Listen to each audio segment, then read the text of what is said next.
બાજવા છાણી road છેલ્લા 30 વર્ષથી આ રોડ બનાવવામાં નથી આવ્યો। ફક્ત ને ફક્ત ત્યાં સમારકામ થઈ રહ્યું છે।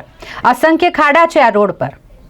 આખરે ફરી એકવાર આ ખાડાઓમાં માટીનું પુરાણ કરીને જ તંત્રએ સંતોષ માન્યો।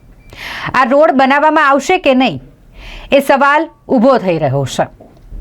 આ રોડ પર અસંખ્ય ખાડાઓ હોય આ મામલે સરપંચ રોમલબેન પટેલ દ્વારા 10 દિવસ પહેલા રજૂઆત કરવામાં આવી હતી।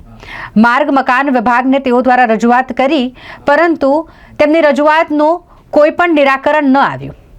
આ મામલે 2 દિવસ પૂર્વે કમલેશ રાઠવા દ્વારા પણ પૂર્વ સાંસદને રજૂઆત કરવામાં આવી।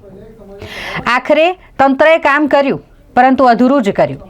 આ રોડ બનાવવાની કામગીરી નથી કરવામાં આવતી, પરંતુ ફક્ત આ રોડ પર પડેલા જે ખાડાઓ છે તેને પૂરવાની કામગીરી કરવામાં આવી રહી છે। આજરોજ પણ બાજવા છાણી રોડ પર જે ખાડાઓ હતા તેમાં માટીનું પુરાણ કરવામાં આવ્યું।